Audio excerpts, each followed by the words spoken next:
Good morning, y'all. Good morning, good morning, good morning. Y'all know what I'm gonna say. Make sure y'all say it back, cause y'all just be coming in the room and not saying good morning. And I know y'all mamas taught y'all better than that.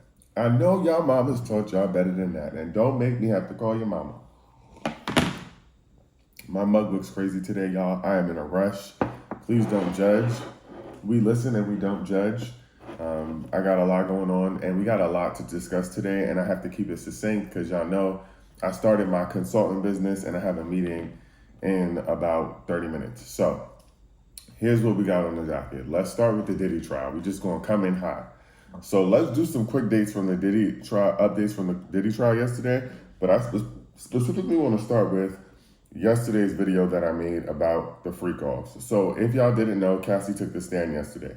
When Cassie took the stand yesterday, she was being interviewed by the prosecution team.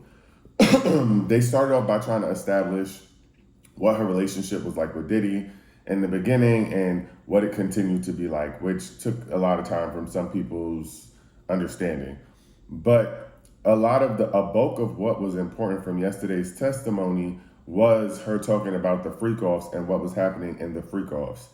Now, just to be clear, I want to clarify something, because yesterday I made a video where I said that a question was asked to Cassie. The question was what was the longest you've ever participated in a freak off? That was the question that the prosecution team asked her. I am well aware that she is not a willing participant in this and that she's a victim. I also want to say that I think the prosecution team, their job is to establish that she is also a victim. I think what happened is that they have to use certain language in the court of law. And so when they say participate, though we all know that there's coercion here and she was forced to participate, the language still has to be, there's a certain kind of language that got to be used in the court of law. So we just need to be mindful of that, because the prosecution team obviously sees her as a victim. It's quite literally their job to see her as a victim, or to paint her as the victim. Now, I also think that they were trying to establish power and control yesterday. They wanted people to see that she was being forced to do things. She talked a lot about all of the drugs that she was forced to use and all of the sexual acts she was forced to participate in. And just to be clear, it was forced. It wasn't so here's the thing. Let me say this. I think that the prosecution did a really good job yesterday at putting together a picture of her being forced into these incidents that were not within her control. I think it felt very clear that she was a victim. Also, again, the fact that she's almost 9 months pregnant, sitting on that stand, giving a testimony about these horrible, cruel things that happened to her is a lot. I'm sure she did a lot to prepare for that, because the truth of the matter is that to have to relive all of this trauma is probably really hard for her. And I'm imagining that it's causing her a lot of pain and struggle and suffer while she's pregnant. But she also was a victim, and she continued to say that she didn't want to participate, but there were a few things. One is that she was really in love with him and she didn't want him to do it with other people. Now, before people get too deep into that, because I've seen people comment on either end, the thing that you have to remember is you're talking about her being really in love with him. They're 17 years apart. She was a little girl when she was dating him. We're talking about, she met him when she was 19, and allegedly their first kiss was when they were 21. So you don't really know what love is at that age. And if you're someone that's looking for love and he controls your career and he's telling you he's going to make you big and famous, and you're that young, there's something to be said about that. A lot of people have done a lot of stupid things for love when they were younger. Let's be honest. So that's one. People keep saying that she's at fault and this was her fault and she participated willingly. There's a lot of coercion. The other thing is that she shared that he said that he was going to share the tapes of the freak offs to people. Now, if she's a young and upcoming artist and someone is threatening to share the videos of you at freak offs, what do you think that's going to do to her? And then she also discussed that it wasn't just her and the male escort. Diddy didn't always just watch. they also, and this is, I'm not kink shaming anyone because some people are into this, but there were moments where Diddy would also participate and she would have to perform acts on Diddy while she was having intercourse with other men. And so those videos can be damaging to somebody in the industry or outside of the industry.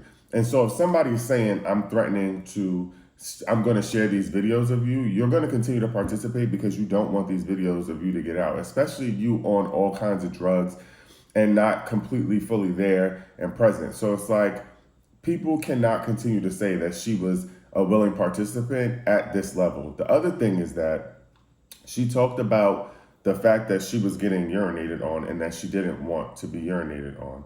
And so what she described was, now of course they asked her if she wanted to be urinated on, and she said that she was covering her face while it was happening, and that there were times where it was so much that Diddy would tell the other people to stop, while Diddy and the male escorts would be urinating on her. And she was like, it's clear that I'm laying on the floor. And she also established that she was on many drugs, and they're urinating over her. And she's like, how do you make something like that stop? What do you do in that case? So I think what the prosecution is trying to establish is that she is a victim, but she didn't have the power to say stop. Because what's going to happen is the defense team is now going to ask her, because what she hasn't said yet, and I don't know if she's going to say this or if this is coming, but what she hasn't said yet is that she explicitly said no. She did not explicitly tell them. She has not specifically stated that she said to them, I don't want to be urinated on, or I don't want to participate in these free girls. Or she said it once in a text message to Diddy, and he called her boring on something or something like that. But what the defense team is going to do now is try to establish reasonable doubt, right? They're going to try to make it seem like she didn't say no, so she was a willing participant. But the prosecution team did a really good job at showing that she couldn't say no. Like, she wasn't in a position to say no. And Diddy's such a powerful man, and he's done so much to her that she couldn't say no. And I think that's what the prosecution team is trying to lean on, because they know what avenue. The defense is already, this is all the defense is trying to do. They're trying to establish that she was a willing participant. This is the same way that they're trying to say that they were participating in mutual abuse of one another. They're trying to say that this was a mutually domestically violent situation, and it's all obvious that it's not. It couldn't have been. He's much bigger than her.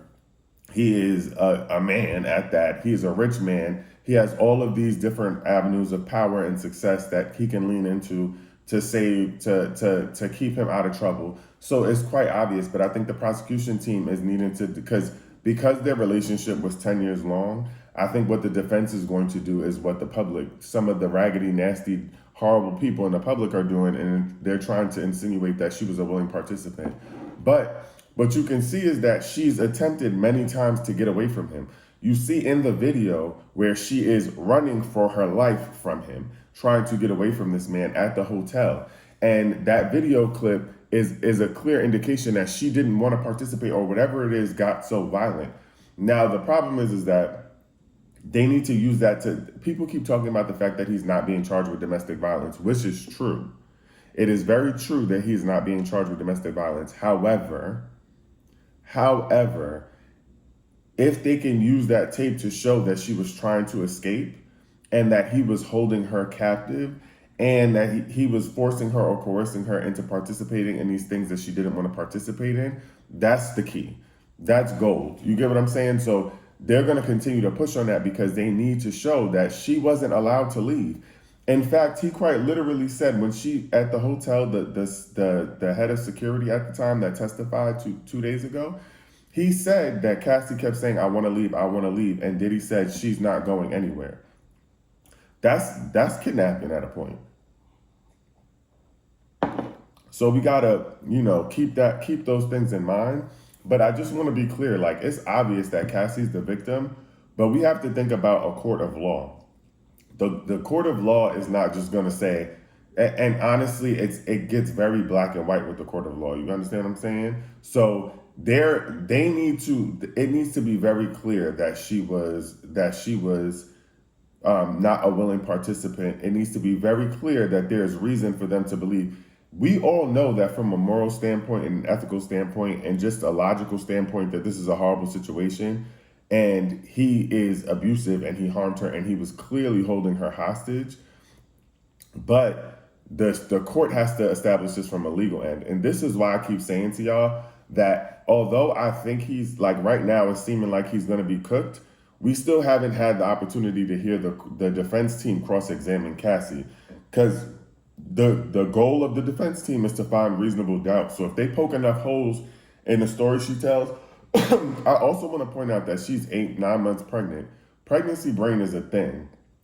So you know how long she's probably been preparing for this trial, but you're asking her to recount things from many years ago, and she's very pregnant. She is very pregnant. Very pregnant. So she might not be able to remember all things or whatever it is. And the defense team is going to lean into that. They are going to try to paint her out to be this woman that was a swinger, that was participating in these things willingly. Like, that is their job and that's what their goal is. So I personally, this is just my analysis of what's happening, right? And also this is all allegedly, but I think that the prosecution team did a really good job at painting him to be dead. And remember also, yesterday was only day 2. We are only on day 3. This is a 9-week trial. 9 weeks. This is not going to end here. And y'all have to, everyone thinks that Cassie is the big guns. Cassie is not the big guns. Cassie is she's right now establishing who he was as a person because she spent so much time with him intimately and endured so much abuse. That prosecution team is going to come out smoking. And if they are allowed to play those freak off tapes in the court of law, that's where we're really going to see what went down. That's when it's really going to hit the fan. If they play them freak offs in the court, that's when it's going to be a thing. Right now, if Cassie was the big guns, nobody's ever going to start out using the big guns. They're establishing who he was as a person and trying to get enough together to be able to say, like, he's a horrible person. He did this to many people for many years. So now, I don't know if the defense team is cross-examining her and today or not. I don't know if I know she's still going to be on the stand. I don't know if it's the defense team that's cross-examining her today, because they were anticipating that Cassie was going to be on the stand for this entire week.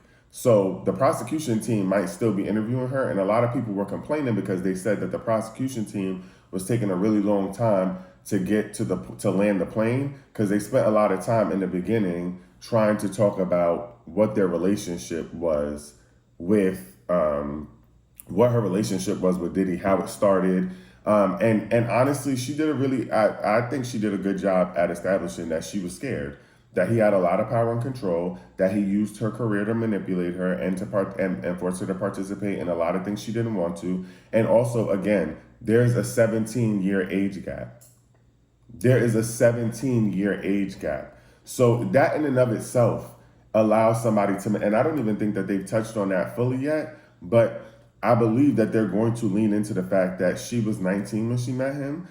Like, they have to talk about that, because that in and of itself gives somebody power and control over somebody else. The fact that you're that much older, and then to also add to that you have her career in your hands, which is, by the way, I also want to say that I think that a lot of people who take the stand during this trial are going to talk about the fact that Diddy used their career as a weapon against them. Because imagine a 19-year-old, but a lot of grown adults have talked about this since Diddy has been arrested. They've talked about how he used their career against them to force them to participate in acts that they did not want to participate in. That is a common thread. And the truth of the matter is that he had so much power in the industry and still has so much power in the industry that is realistic. That is like a reasonable thing to be concerned about. I think Day 26 said it best on one of their interviews. I think it was an interview with Vlad or The Breakfast Club. I can't remember. But when you do something like get on reality TV and you're a part of one of the biggest bands in the world, and you have these hit records and blah blah blah, and Diddy is controlling the music industry, you can't just turn around and get a regular job. You can't go work at Costco after you was in day 26. Like, people are not hiring you. You also don't have the experience. You don't have any work experience. You don't have any college education. You literally put everything you had into this career. And so when someone like that basically crushes you and says that you can't do nothing more with your career if you don't do what they tell you to do, it's like and this is your bread and butter. This is how you feeding your family.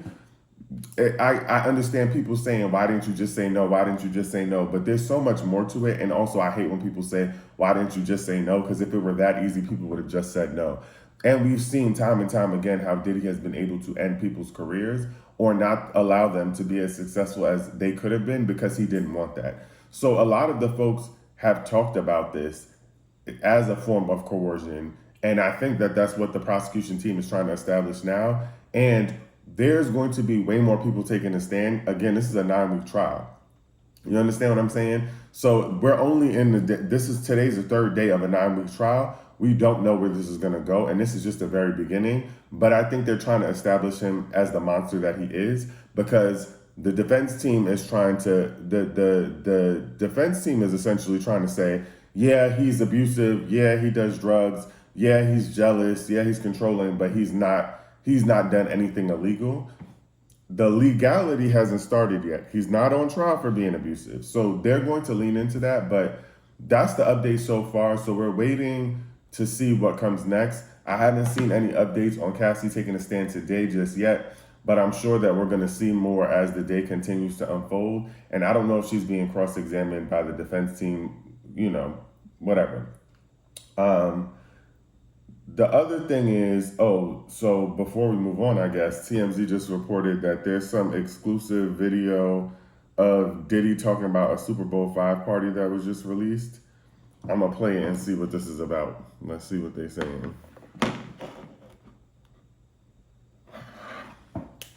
Call on video, Diddy has an intense convo at Super Bowl party with French Montana about random women. Hold on, let's see. That's the other thing. A lot of old stuff is going to resurface. But my thing has always been that why didn't people think that these conversations were weird when they were happening? I don't understand. If this is resurfacing now and it sounds strange, why didn't anyone think it was strange when it was happening? But yeah, and also Cassie talked about the longest freak off was a 4-day long freak off. 4 days long. 4 days long. I made a video about this. I can't even imagine being forced to stay up past 11 p.m., much less participate in a 4-day long freak off. You can't be serious. How was anybody able to do that? 96 hours? Be serious. But here's the interview, I guess.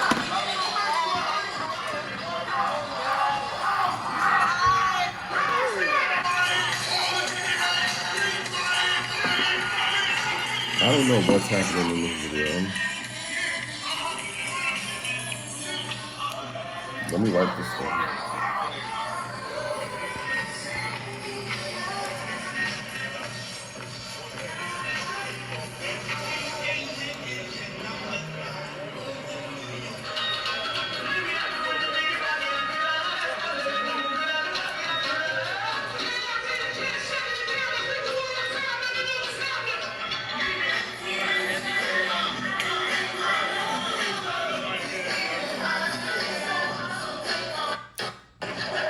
This video don't show nothing. I don't know why TMZ released it, but, well, to me, it looks like it doesn't show anything.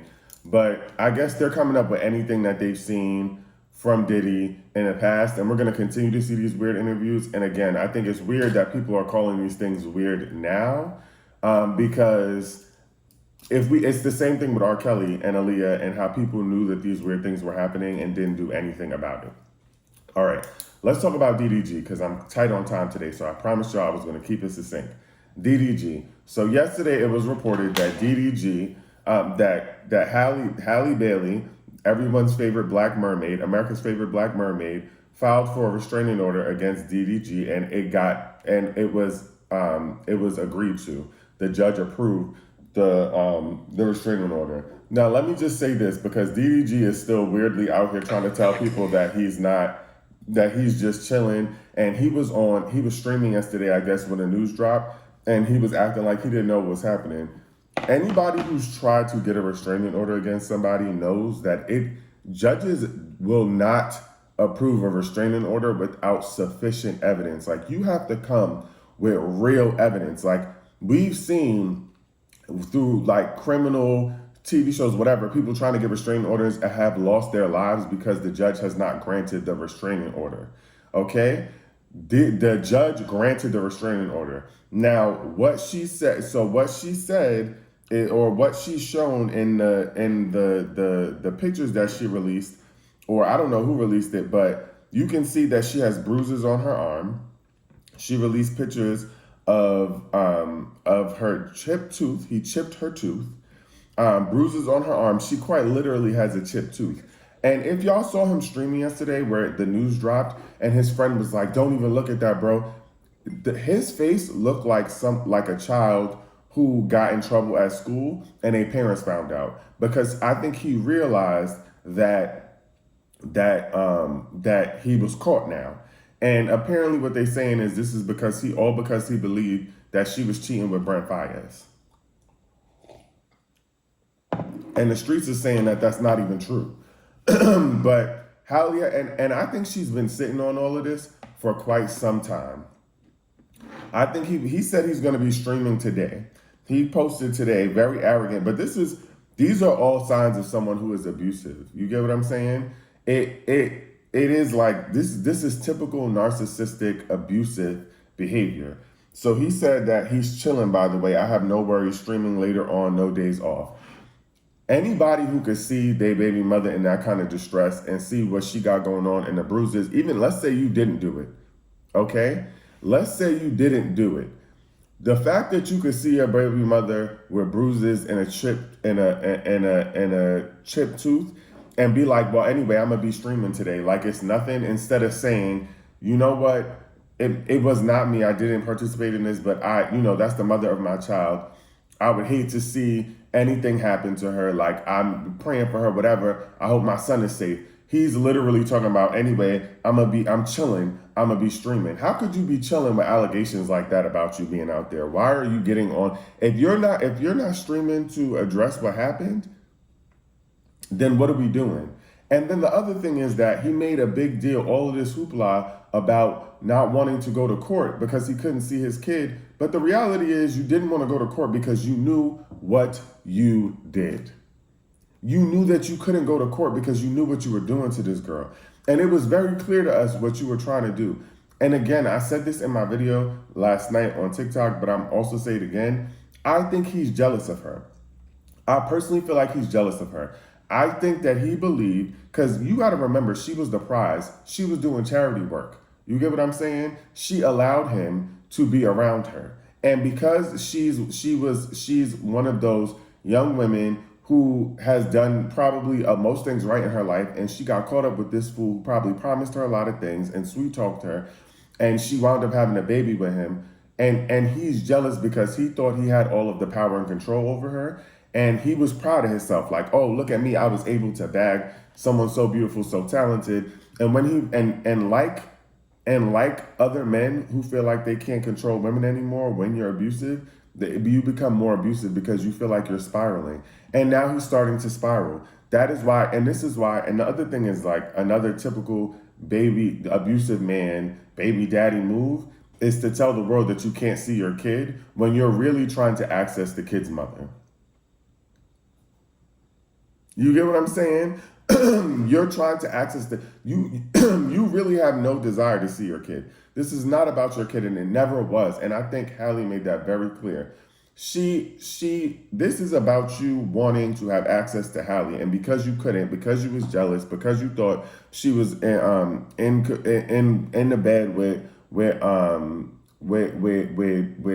Fayez, and your pride was hurt, your ego was hurt, you feel little as a man, so you went and did something about it because you felt like you had the proof now.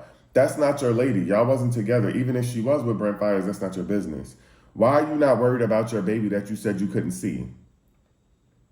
And if you care about seeing your baby so bad, why would you put hands on his mother? How did you think that was going to go for you? Okay. And he's a fool because the Little Mermaid, Halle, was sitting pretty. She was quiet. While he was doing the most, she wasn't saying nothing. She was letting him crash out on his own. She wasn't putting him on the spot. She wasn't putting him out there. But then you take it too far. And now we're here. Now she pulled back the curtain and everybody's going to see you for the person that you are. And I'm really happy for her that she's decided to take this step. I'm sad for her that she had to endure this level of abuse because that is something nobody should have to go through. And honestly, to be able to put your hands on the mother of your child like that is cynical, is disgusting to me because you can't love your child and put your hands on your child's mother, the place where your child came from. You can't talk about loving your child. I don't even care if you and your baby mama got beef. You can't love your child and put your hands on the woman that gave you the child that you have. There's no way. It's impossible. So that to me just lets me know you don't even care about your kid. Because nobody who loves their kid would put their mother, the mother of their child in harm's way because you don't want to see your kid sad. And I feel that way about the father of the kid too. And nobody's going to do that. If you love your child and you want you're never going to do that. You don't love your kid. You can't love your kid and put your kid, the mother of your child, in harm's way and say that you love your kid because you don't care if your kid is hurt or not because nobody want to see their mother getting beat up and bruised on. And now it's all over the internet. The same way he keep talking about not seeing his baby, that baby gonna have to see that for the rest of his life. His streamer friends are trash. They're taking up for him. They're saying that that's not who they know and that's not the person. And he was streaming last night and they told him not to pay attention to it because this is ridiculous and they're trying to tarnish his name. But it's also a bunch of men, a bunch of problematic ass men, a bunch of men who encourage men to put their hands on other women. And this is how I know none of them was raised right because somebody need to put their hands on them. I'm gonna leave it at that. The last thing I want to say, because I have a minute left because I got to go to this meeting, is that I wanted to take a moment to give a shout out to Karmelo Anthony. So those of you who don't know, the young black boy who was defending himself and he stabbed the other young man who was trying to attack him. They were trying to not let him graduate. They were trying to prevent him from graduating and expel him from the school before he can graduate. But guess what? God had other plans. He is being allowed to graduate from high school. So I want to give him a huge shout out because to have to go through this your senior year, the year where you're supposed to be preparing to go to college, and to have to deal with this level of scrutiny and all of this, listen, God is good. He's graduating, so I'm happy for him. And I just wanted to say that on here real quick before I have to hop off because that's a big deal, and they were really trying to stop him. But let me tell y'all something. When God say yes, nobody else could say no, okay? Amen? Y'all have a great day. Be blessed. I love y'all. If you have not already followed me on YouTube, all of the Diddy trial updates are going to be on YouTube. And make sure you follow my other social medias. The link is in the bio if you want to keep up. But make sure you follow, subscribe to my YouTube channel. Make sure you run it up, comment, watch the videos that you've missed on the YouTube channel, and make sure you continue to follow. We going up from here. Also, damn, I'm running out of time, but I wanted to say thank y'all for 400K on here. I love y'all, love y'all, love y'all. I'm nothing without y'all, and I'm never going to forget this. We're going to celebrate at another time, but thank y'all for getting me to 400K on here. Thank you for 5K on YouTube. I love y'all. Make sure y'all go subscribe to everything. Y'all are amazing. Have a blessed day and be incredible.